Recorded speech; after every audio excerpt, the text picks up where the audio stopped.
Greetings, folks. Alpha Mike, your host on LPolice Radio. On episode number 33, what are we going to talk about? We're going to talk about the lost profession, the profession that nobody remembers in law enforcement: corrections, care, custody, control. And we're going to talk about all that and much more on LPolice Radio.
LPoliceRadio.com. Care, custody, control. We're episode 33. What are we going to talk about? We're going to talk about the lost profession, the profession that nobody remembers in law enforcement, and the profession that a lot of law enforcement officers do not want to do, and that is the profession of corrections.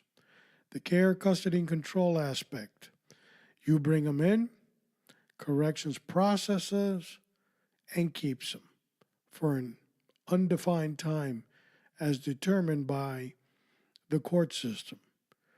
They're supposed to be rehabilitated, even though most of them have never been habilitated in the first place, and off they go back into society with a high recidivism rate that they'll come back again and again and again. And that is the endless cycle of corrections. Now, in May, we celebrate, the first week of May, we celebrate Corrections Officer Week, which was proclaimed by President Ronald Wilson Reagan. And I just want to read for the audience that proclamation. And I think it's important. There is a proclamation that was done for police. We have an upcoming show on that, Police Week, and we'll read it. Now, you'll notice that in between proclamations, I believe the police officers received their proclamation over the correction officers approximately about 25 years earlier. Police received theirs. But President Ronald Reagan, in Proclamation 5187, National Corrections Officer Week in 1984, on May 5th, 1984, he proclaimed the following: corrections officers have a difficult and often dangerous assignment of ensuring the custody, safety, and well-being of the over 600,000 inmates in our nation's prisons and jails. The position is essential to the day-to-day operations of these institutions. Without them, it would be impossible to achieve the foremost institutional goals of security and control. Historically, correctional officers have been viewed as guards, occupying isolated and misunderstood positions in prisons and jails. In recent years, the duties of these officers have become increasingly complex and demanding. They are called upon to fill simultaneously custodial, supervisory, and counseling roles. The professionalism, dedication, and courage exhibited by these officers throughout the performance of these demanding and often conflicting roles deserve our utmost respect. The important work of correctional officers often does not receive the recognition from the public it deserves. It is appropriate that we honor the many contributions and accomplishments of these men and women who are vital components of the field of corrections. In recognition of this contribution of correctional officers to our nation, the Congress, by Senate Joint Resolution 132, has designated the week beginning May 6, 1984, as National Correctional Officers Week, and authorized and requested the President to issue the appropriate proclamation. Now, therefore, I, Ronald Reagan, President of the United States of America, do hereby proclaim the week beginning May 6, 1984, as National Correctional Officer Week. I call upon officials of state and local governments and the people of the United States to observe this week with appropriate ceremonies and activities. And with that being said, we're going to start our celebration of corrections and talk about the profession that is completely forgotten by the criminal justice system, and including law enforcement officers all around the country don't even know it exists. And with that, we start our show.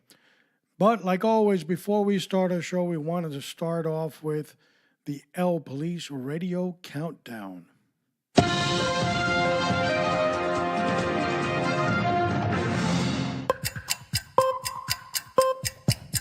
1. Unfortunately, we have, out of our 3 news segments, 2 of them that, again, deal with tragedy.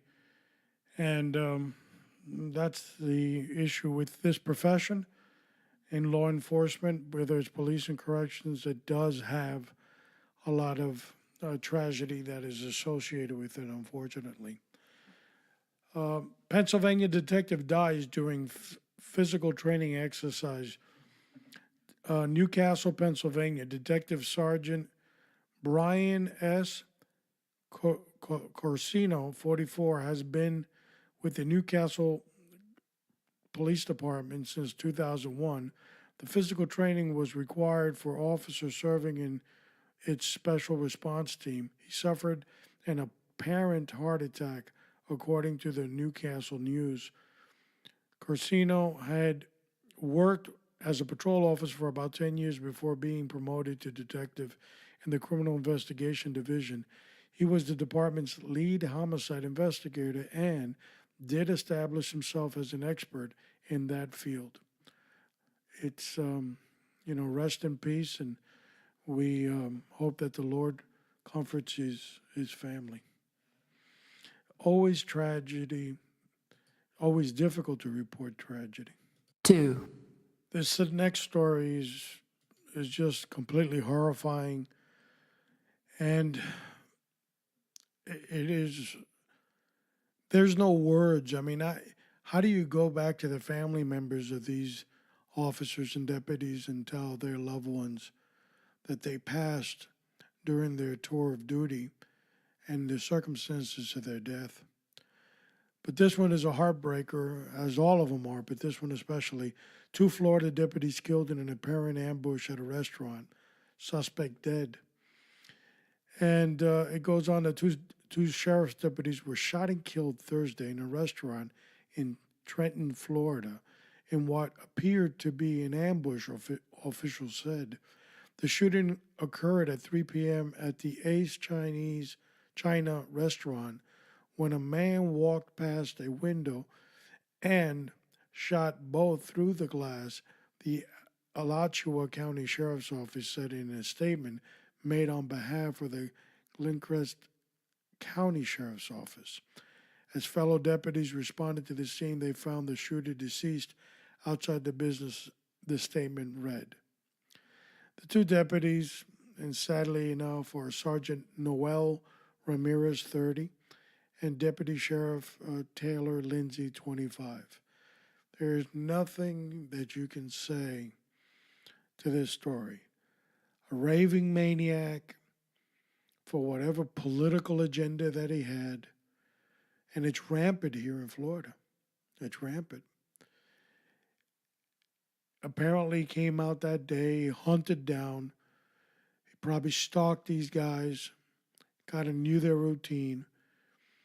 Maybe not specifically these two deputies, but deputies in the area. And then he performed the act of killing to ultimately kill himself. A coward wouldn't even go out, suicide by cop. Tragically, they leave behind a family. And tragically, this senseless murder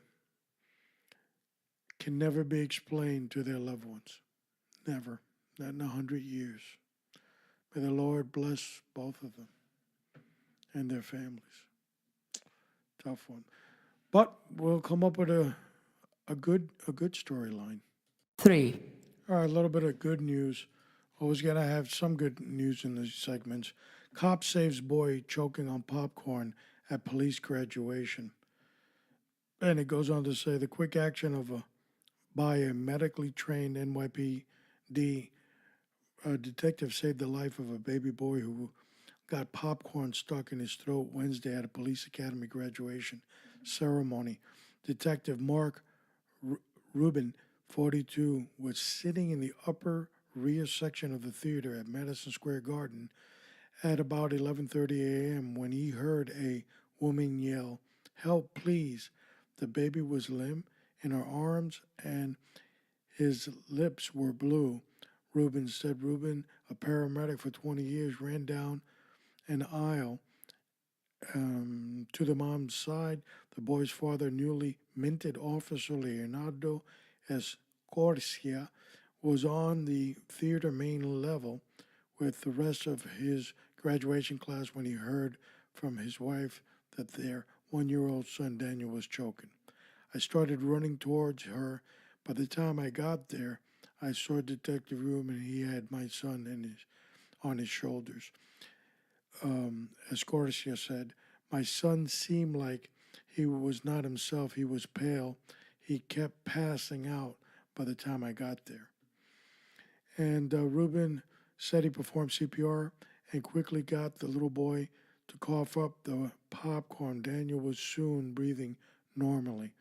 He started to spit up a bit, which I still have on my shoulder, Rubin said. He was still lethargic, but he wasn't blue anymore, and his pulse was strong. So a pretty good story to that one. Here's two good endings that could have been one tragic one.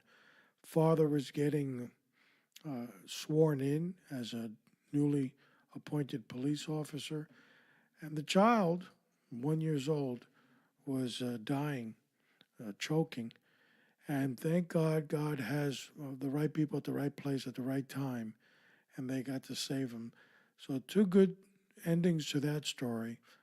I guess we can counter the two bad ones that were there. There's another article. I'm not really going to get into it because we're going to talk about that more later on in the segment. DOJ, that's called the Department of Justice, folks, faces tough choice on charges for cop in Eric Gardner's death. Remember Eric Gardner? I can't breathe. And that was years ago, eons ago. DOJ is thinking about pressing charges now. I'll fill you in on that one as we go along. Well, where in the world is the bugler? This guy's always goofing off. All right, here he comes.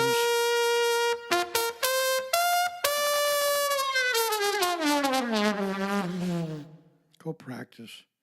Corrections, the field, care, custody, and control. It has so much it is responsible for. One of them, to a lot of people, is babysitting, and they affectionately like to call it. But what corrections is, they are little cities within given communities that extract evil people that are charged with felonious and misdemeanor crimes and they're placed in this grand institutions called jails. And if they graduate from their court system with honors, they get to go to prison. The difference between one and the other, well, jail, you kind of pre-trial, you're sitting there before you've been sentenced, and you may even be sentenced to misdemeanor, which is less than 1 year. Prison time, the court system has found you guilty, and off you go for a year and a day and upwards. So it could be a year and a day, or it could be life. Now, these great institutions are little cities and have their own society, their own rules and regulations in them. Not only the institutional rules, but the inhabitants have their rules as well, and how they conduct themselves, and honored systems, and they have their own economy, and inflation and all that other stuff exists within the walls of these great human monuments of cities. The loss of society is in there. The people that a lot of people, law abiding citizens, don't want to deal with, don't want to see. And quite frankly, if they rot there, they'd be perfectly happy. But there are some love ties to some of these people, so their loved ones expect them to come out. Some of the inhabitants to these great institutions of learning are repeat offenders. They've been there so many times, they're no longer called inmates or prisoners. They're commonly called convicts. Some of these individuals, in to compare society to their great institutional areas of learning, have master's and PhD degrees in criminology, but the other side of it. And these individuals cannot be left alone and need a high level of supervision. So care, custody, and control, the price tag that comes with it for the American citizen, is huge. There's been a lot of studies, 38, 48, 58, 68. There's always an 8 involved in some of these figures during many years that corrections has been around, in housing an inmate per day. If the inmate is crazy or playing crazy, then those housing fees are tripled, and their length of stay are quadrupled. They can stay there for decades for acting crazy or being crazy. Anything associated with medical has a huge price tag. You want a doctor in these great institutions? It'll cost you. You want a nurse in there? It'll cost you. You actually want services rendered to them like counseling and so forth? It will cost you. And there's a huge bill that comes with care, custody, and control. But there's no other place to put them. Recently, we talked about how the New York City government was doing away with their institutions of criminology learning, better known as a jail, and all of their 10 jails in Rikers Island.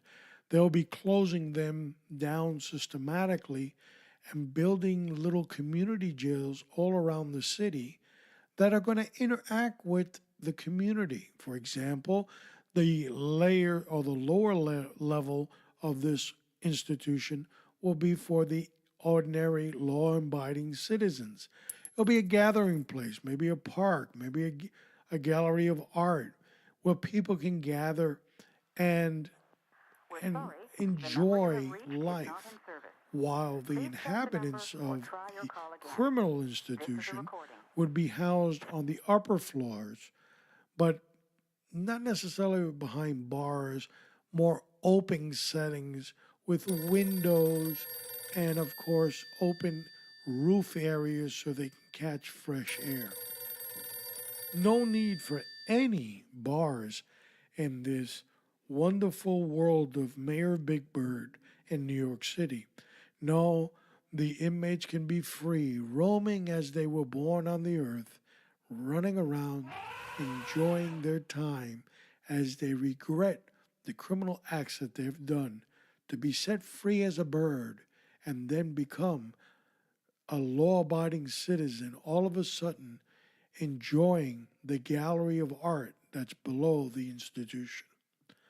If you believe that one, I've got a bridge for you somewhere in Nevada, waterfront property, and it's at a good price. But that's what the wacky left has. There's another study to take desert land in Nevada in these areas.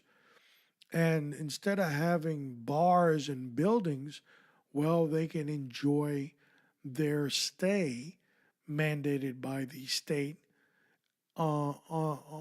in outdoor environment and learn from nature. The left is going to get somebody killed one day, and it's going to be quick. But the reality of these institutions that have been around since prehistoric times, you behave bad, you're separated from the others. You don't play well, you don't get along well with others, so they separate you. Unfortunately, the housing aspect comes with 3 square meals, bathing, medical, and free transports to and from, whether it's your lawyer, court, doctor visits, or what have you. Of course, if you don't like your accommodations, all you need to do is act up and you will soon be given a new room with other luxuries. The biggest luxury that you might find there is a color television, or luxuries that were not given to you by the institution but that you have acquired during your stay. The mindset of these individuals is not a mindset of a normal person. They basically rule by fear, and they live to make other people's life miserable. Now, you see, if you're charged with depravity of a child, sexual abuse of a child, then the standard within the institution, within the criminal enterprise, is if they get rid of you, they get a higher statute. They become somebody within the walls of these great communities. Okay? Now, those are not institutional rules. Those are the inhabitants, the citizens of these free nations. If they kill somebody that has abused of a child, then you get an extra honey bun with your meal. There are strange places that have their own alcohol system, cigarette system, and other adult beverages can be found in these institutions. Again, not by regulation, but by the criminal citizens of these great institutions. It is a place that many law enforcement do not want to work. Now, I've told you a lot of the negatives about corrections, but now I'm going to tell you some positive law enforcement ones. Well, there's a couple of things. The first thing is, you might not believe it, and it might come to a shock to you to learn as you're listening to me, that not everybody in jail and in prison is guilty.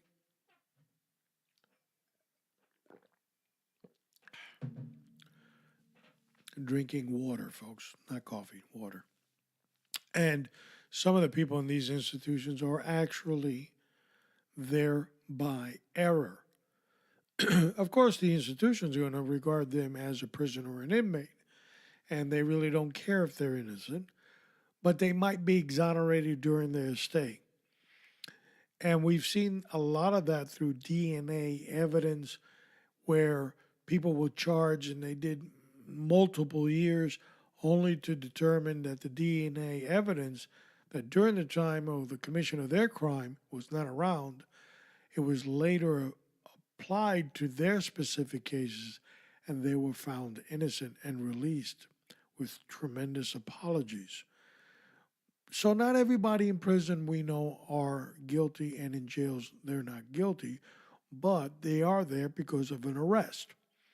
So an officer of whatever means of intel and investigation that they conducted, they found this individual as the one perpetrating the crime that they were accused of, and off they went. Then it goes through a trial process where these high paid individuals in suits, aka lawyers, they determine your guilt or innocence, which is then proceeded to be deliberated and given to a jury. That's a group of individuals in a room that don't want to be there, and as they sit there, every second of their moment say, how in the hell did I get here? And I can't get out of here fast enough. And then they render one of two things. They say guilty or they say not guilty. And then they run out of there.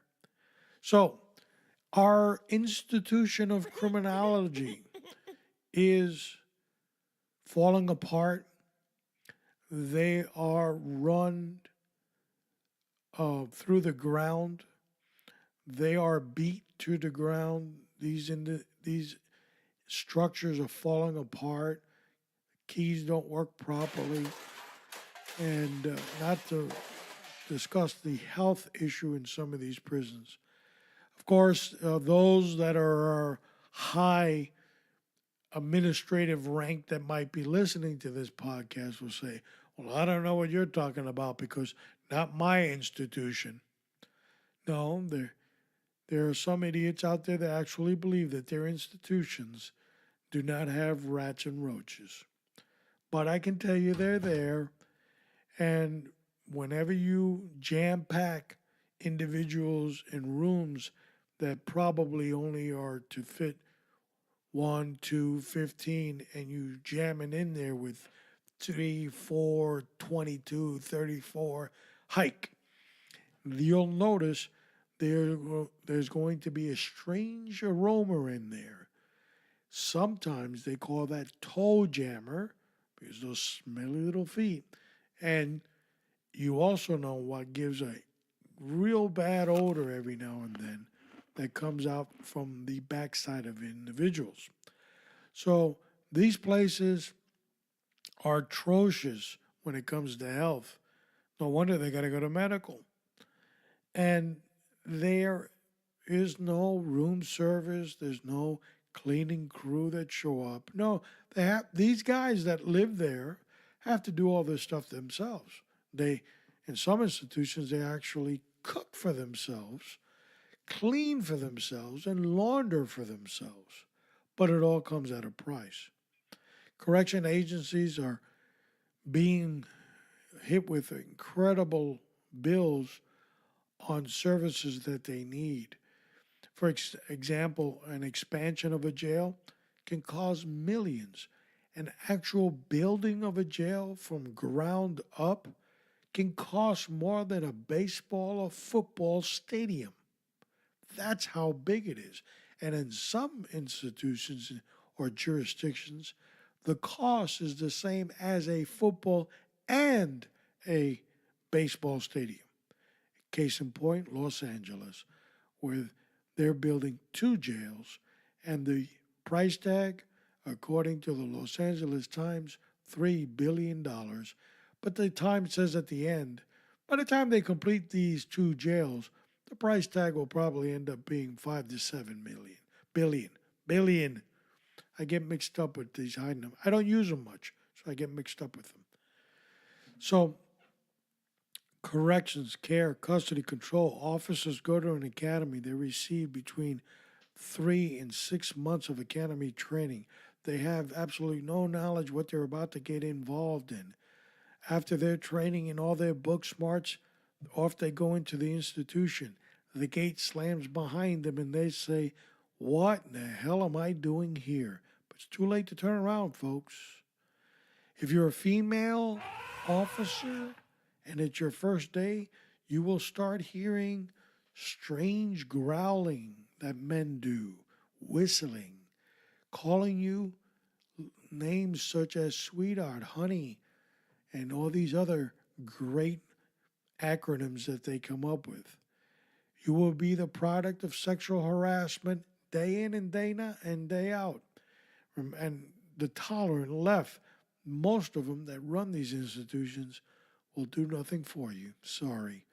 Because it's not media worthy, so they really don't put it out there. For the young men that are going to walk into these institutions and they want to take law enforcement by the helm, they will walk the great corridors of these criminologies, of these criminal institutions, and they will slowly learn that the people behind these bars are complete lunatics and maniacs that will kill you in a drop of a dime if they could get away with it. But since they can't, they kind of just go along with the flow. You see, they're actually inhabitants of these institutions because they want to. Because if all of them at the same time said, you know what, let's get the hell up out of here, they would get out. That's how cheap the locking mechanisms are to a lot of these places. Don't believe me? Ask anybody that's been in the correctional field for more than 2 weeks. They will tell you inmates are there because they want to. Because if they really wanted to get out, they would. Of course, if they do a project like that, breaking out and hundreds of them running, they face getting recaptured in longer prison sentences or jail sentences. So therefore, they won't do it. The fear of the law, in this country at least. The rehabilitation aspect, some of these inmates are sentenced to drug court. They have to take anger management courses.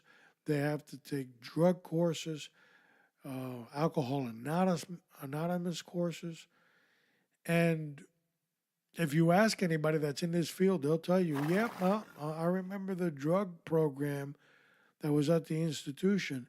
Those guys in those cells, because they kept them in their own cells during the program stage, they were mostly all high as a kite.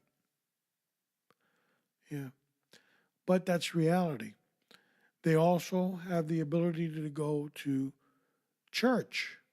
And it's not the same church that you might on the outside go to. Their churches are a little funnier because you might not believe this, but not everybody sitting in those pews are actually looking for God. They're actually there because they're looking for a new honey. Yes, because they get to have contact with their loved ones that really don't live with them when they're on the outside, but when they're on the inside, they do want to live with them. And they have contact with them in church. Sometimes that contact is it's not rated PG. That's all I can tell you. And as a result, well, church sometimes resembles something else. Yeah, sure it does. But that's what happens inside institutions. Now, of course, those administrators that are listening to this program are looking at their speakers saying, I don't know what this guy's talking about and what he's trying to pull, but not my institution. They don't do that. I'm gonna drink some more water. And there's an expiration date for these individuals as well. They'll go to court. They will sit in these cells for countless hours with nothing to do, bored to hell. They want to watch their favorite soap opera or novela. They won't be able to because sports rules in these institutions. And if you're not a big sports fan, you're going to be bored, and boredom will get you into trouble. But never mind, sometimes in these all men housing cell units, they have what they call gladiator night. And it's similar to MMA. You know, they kind of copy it a little bit. It's all friendly, nothing for you to be alarmed. And sometimes there is a slip and fall in the shower area, and they do have to attend to the medical clinic.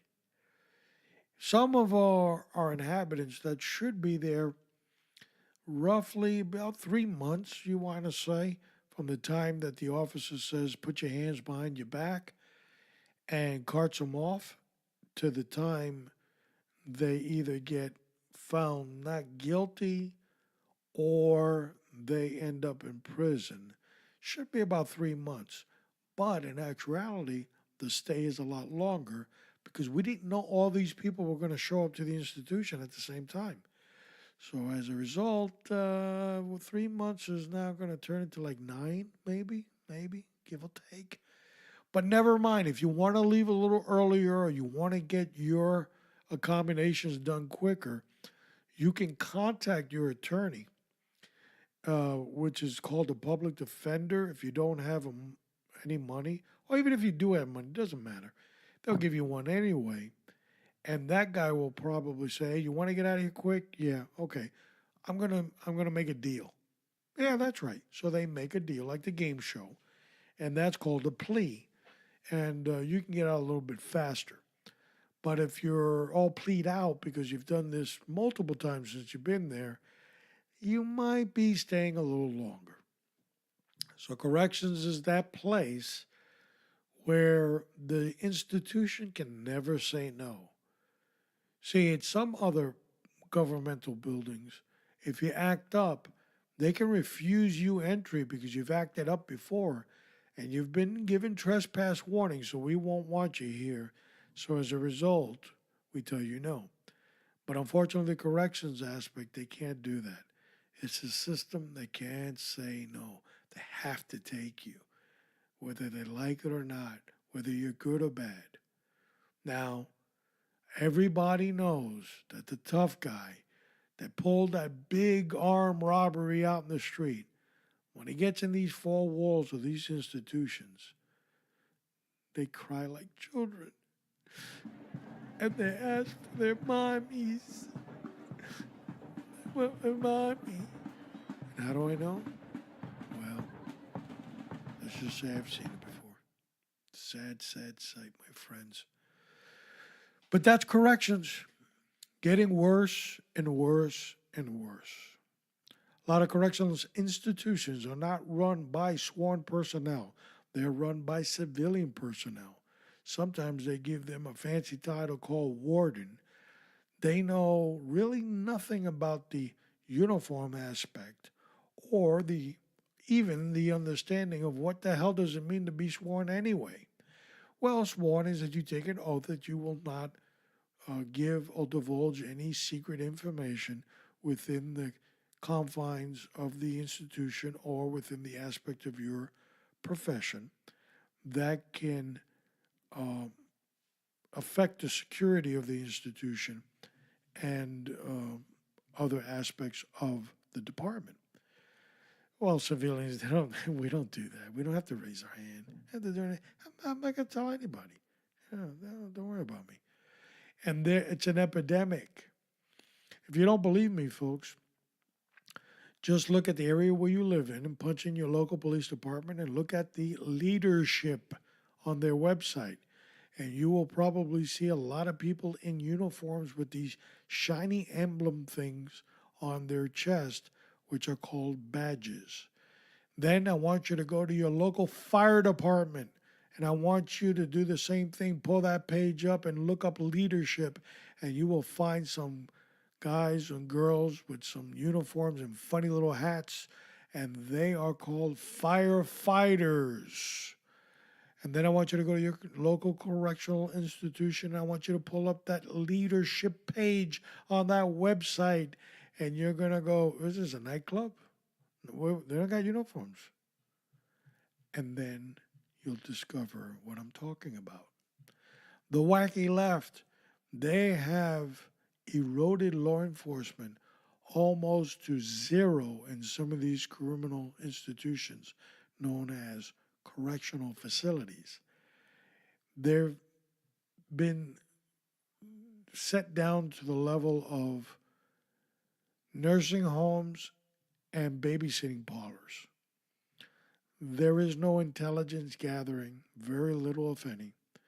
And as a result, they actually believe in corrections that nothing will touch them. But in our next segment that we're about to conclude this one, an '09 training tip. We're going to let you in on a secret on corrections and suicide prevention. But that's when that segment comes up in about 2 minutes. Now, the issue with corrections, what's going to go? It's going to cost you more. Whatever came out of your wallet 10 years ago will come out double 10 years later. 10 years from now, another double amount will come out of your wallet. The cost will grow, grow, grow. What are the new issue in government? They want to do prison reform, which is a sweet way of saying, let them all go. But a nasty little secret that you might not know, just before I go to my '09 training trip, I'm going to let you know. I'm going to spill the beans. I'm going to tell you. What would you say if in the jurisdiction that you live in, there's a high percentage of inmates, not in the jail, but in the community, and they got these funny little black things around their ankles, and they're on house arrest, and that percentage is in the teens and sometimes the 20s, and some correctional facilities actually want to go to the 30 percentile in having inmates, not in their institution, but out in the free world. So you might ask yourself the simple question before we end this segment. What's the punishment then? I don't know. Trying to figure it out. As we said in one of our last podcasts, pay to stay. You can do that in California. If you don't like those atrocious combinations that I talked about in these governmental stays, you can pay for your own. You don't need this. It's the big deal. Now, folks, it's time for the '09 training trip.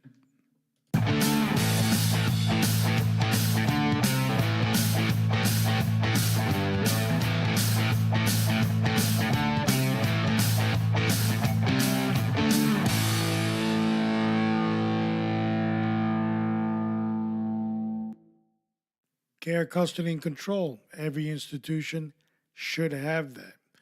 A lot of people in these institutions, because of their psychosis, let's say they're delusional, they're high on drugs and so forth, there's a concern that they might do some bodily harm to themselves and actually want to kill themselves. Some of them openly might even say it. I don't want to live anymore because of the charges that I'm facing. It's the end of my world, so I'm thinking about killing myself. As a result, the institution now has a high standard of liability, and they have to take action. They will seek an evaluation from a medical professional that may put this individual on what's called suicide precaution watch. And the institution will watch this individual 24 hours a day, as long as it takes, around the clock, doing a check system, a written check system every 15 minutes of what the person's doing. Some institutions now are saying that they're doing it via camera, where in the olden days there was by sight and sound, but now they think that audio can cover what used to be done in the olden days. So it's the modification of this procedure. Well, that modification will go into a legal process sooner than later. But that's not what I'm going to talk to you about today. Today I'm going to tell you how lawyers have come up with a great way to make a lot of money. Now, it's similar to the lottery system. You have to buy a ticket and you have to get the winning numbers. But let me explain to you how it works. If an inmate is on suicide precaution and they feel that they might hurt themselves, and they tell a staff member, an evaluation process is done and off they go. They're stripped of their clothes. They're giving a Ferguson safety garment, which is a garment that covers them for their dignity, and the garment cannot be ripped in any way, and they will stay in that confined area watched by a sworn official 24 hours a day and a documentational process every 15 minutes. until a medical professional deems that that person is ready to come out. So let's say that that time comes and the medical professional says, you know what, they're good to go. They've been here 3 days. I think that they're more stable. They release them, they let them go. The individual goes to a permanent housing area. Then they call home, they dial the number, and they speak to their loved ones on the other side. And they're depressed and they start crying and they start saying that they don't want to live anymore. But their loved one either reports it to the institution or chooses not to because they don't believe them. And the individual commits the act. Well, these lawyers have come up with a great idea. What they do is they ask for in discovery the recording conversations of inmates that a lot of these institutions have for security process. They listen to phone calls. Certain words are triggered in these recording devices like drugs, marijuana, bomb, escape. And as a result, they will ask for these recordings because their client now is dead. And if they get anything that looks like a recording that the individual stated, I'm depressed, I don't want to live anymore, and I told so and so and so and so in the institution, and they told me, what do you want from me? They already released you from suicide watch. You're not going back. Is there a liability? Let's think about this a minute. Well, folks, yes, there is. And that is the moment where you say, what? Because that's what a lot of administrators are saying. What? And that's what's going on. See, care, custody, and control is not a temporary thing. And it's not, well, we can only act if we knew about it. Well, if you're recording conversations, you should have known about it. So has it happened in the United States? Oh, yes, it has. And remember our friends on the communist Bolshevik left. Sue, sue, sue, obstruct, obstruct, obstruct. And that means if you're going to get some money and they killed themselves, they're going to ask for all that evidence. And if it comes up, jackpot, I've won the lottery. Now, folks, it's time for the conversation.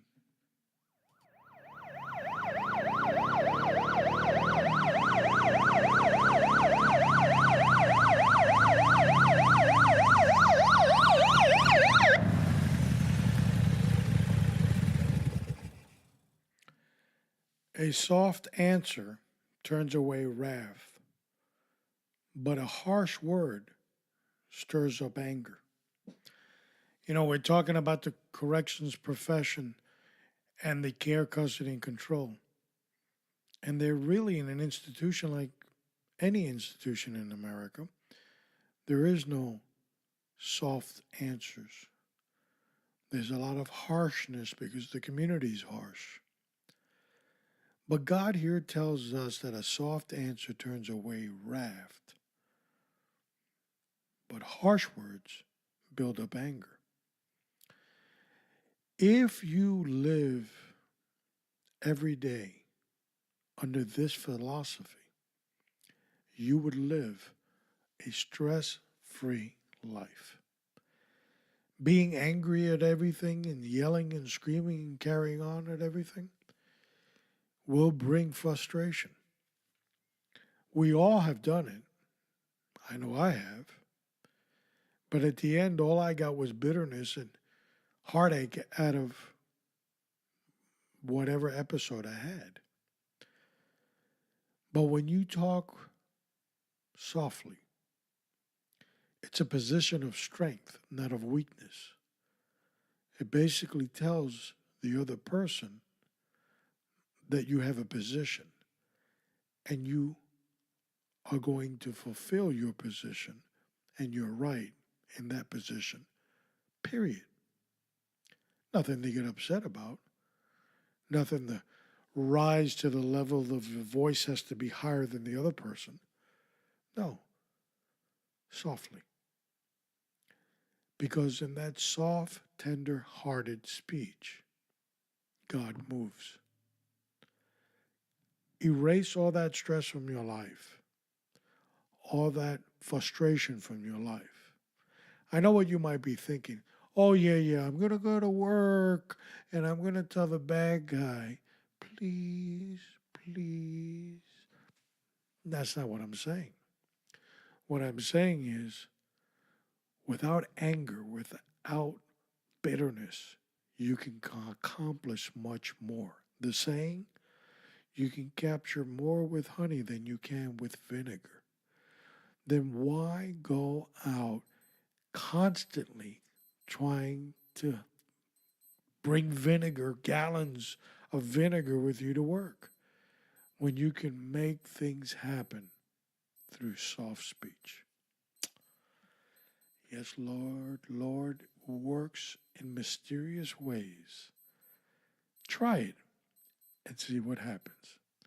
Today is the day of your salvation. Look up, and your redemption is closer every single day. What's up next, folks? Well, other than the alarm clock ringing in the background, we have episode 34 to look forward to. And on LPoliceRadio.com, how can you connect with us? Well, you can go right there to LPoliceRadio.com, and you're going to scroll down all the way down to the bottom. When you scroll down all the way to the bottom, those icons pop up for Twitter and Facebook and all that other good stuff. And there you can connect with us. On our Twitter feed, we were making some adjustments. A lot of people don't know, but we were running with two L Police Radio Twitter feeds. And we finally, after about 6 months or so doing so, decided which one we're going to stay with. And so we'll be closing one out and leaving the other one. So the one that we're keeping is L Police Radio. That's it, L Police Radio. And the L is small L, not capital L, and then Police Radio. That's the handle on Twitter. And on Facebook, we've left the L Police Radio. It's still there. It hasn't been changed. And we did have the Cop Nation,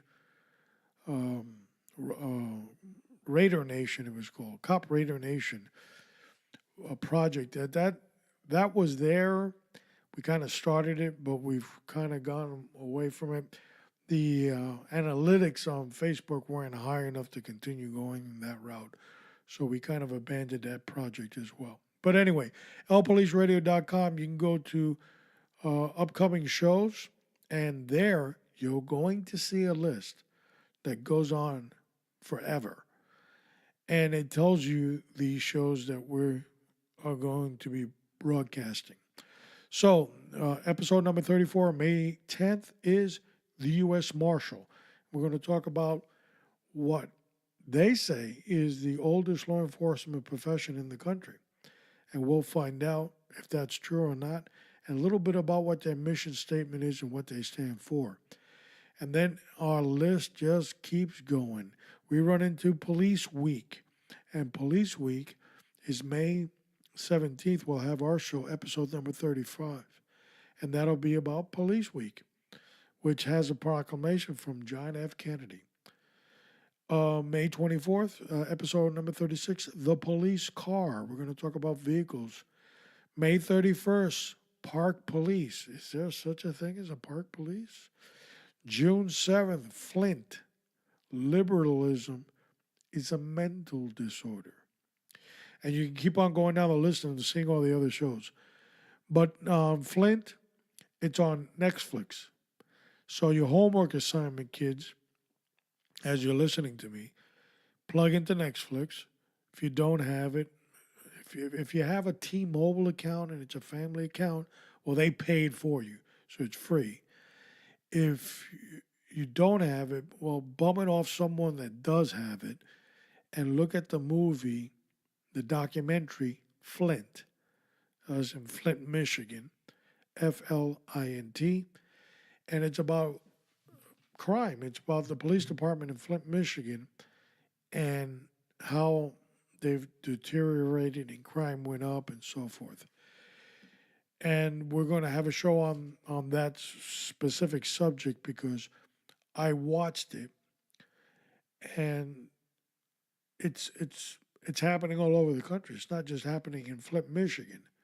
The documentary talks about Flint, Michigan.